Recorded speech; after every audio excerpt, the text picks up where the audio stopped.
Class 10 के CBSE course English book first flight के 4th chapter from the diary of Anne Frank का summary. सबसे पहले Anne Frank का introduction as a writer. Anne Frank एक Jewish लड़की थी जिनका जन्म जर्मनी में हुआ था। ये डायरी उन्होंने सेकेंड वर्ल्ड वॉर के समय लिखा था, जो डायरी ऑफ यंग गर्ल के नाम से पहली बार 1947 में उनके पिता ने छपवाई थी। इस डायरी में 12 जून 1942 से 1 अगस्त 1944 के बीच उनकी जिंदगी में घटी घटनाओं के बारे में है।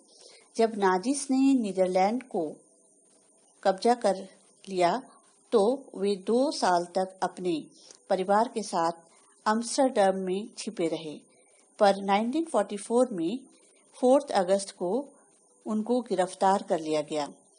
बाद में उन्हें बेर्गन वेल्सन प्रताड़न केंद्र भेज दिया गया, जहां उनकी टाइफस बीमारी के कारण मृत्यु हो गई।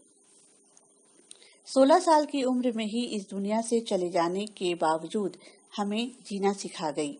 इतनी कम उम्र में इतनी ज्यादा मैच्योरिटी यानी समझदारी और इंसाइटफुल माइंड यानी जिंदादिली वाली लड़की के बारे में आपको इस डायरी में पता चलेगा।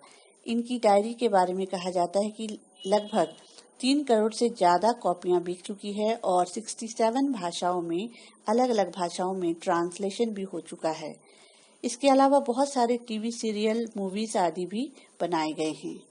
और आइए अब एन फ्रैंक के परिवार के बारे में जानते हैं। उनके परिवार में ओटो फ्रैंक और उनकी मदर एडिथ हॉलैंडर फ्रैंक और बहन मार्गोट, जो उनसे 3 साल बड़ी थी, और साथ में उनकी दादी भी थी।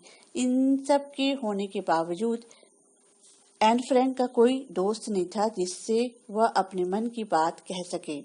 इसलिए उसने डायरी लिखना शुरू किया, जो उसे उसके 13th बर्थडे में एज ए गिफ्ट मिला था। और इस डायरी को उन्होंने अपना मित्र बनाया और नाम रखा किटी।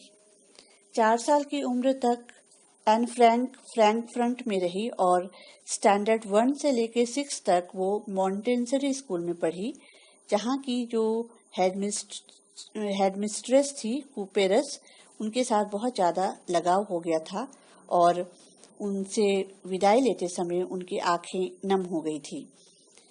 1941 में उनकी दादी बीमार पड़ी, उनका ऑपरेशन हुआ और अगले साल 1942 में उनका देहांत हो गया। वो अपने दादी के इतना ज़्यादा करीब थी कि जब उन्होंने अपना बर्थडे मनाया 1942 में, तो वो अपना जो बर्थडे है वो अपने दादी के नाम डेडिकेट किया।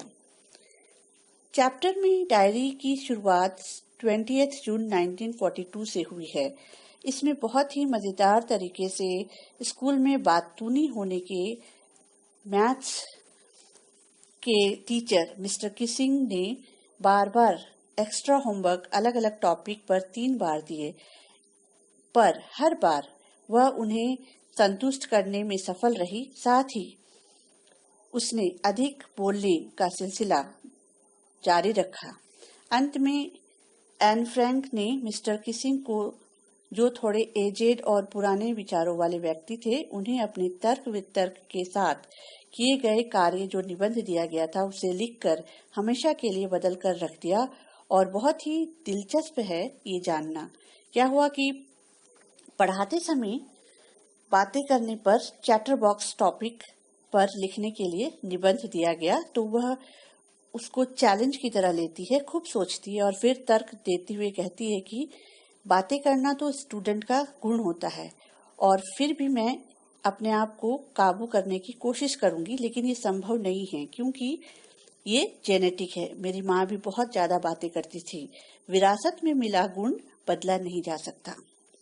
दूसरी बार मिस्टर किसिंग ने एन फ्रैंक को टॉपिक एन इनकॉरिजिबल चैटरबॉक्स यानी कि कभी ना मानने वाली बातूनी पर ऐसे लिखने दिया as a punishment.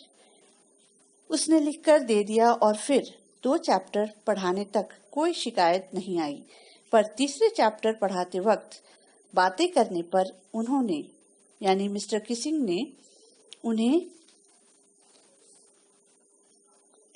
Mistress chatterbox के नाम से बुलाया और इस बार एक अजीब सा टाइटल क्वैक क्वैक क्वैक पर लेख लिखने के लिए दिया, जो कि एक तरह से एन फ्रैंक पर मजाक उड़ाया गया था।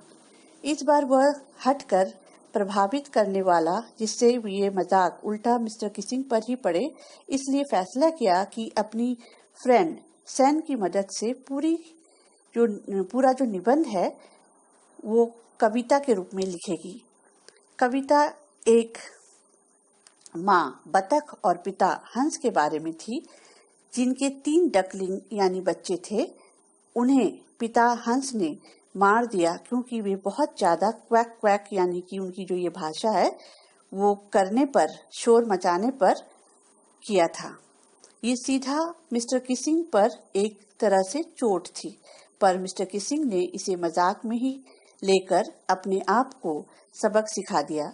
उन्होंने कविता की तारीफ की, दूसरे कक्षाओं में भी सुनाया और कमेंट भी किया। अब वे खुश मिजाज और मजाक करने लगे थे। इसके बाद कभी भी एन फ्रैंक को बातें करने पर कभी नहीं टोका और ना ही कोई पनिशमेंट दी।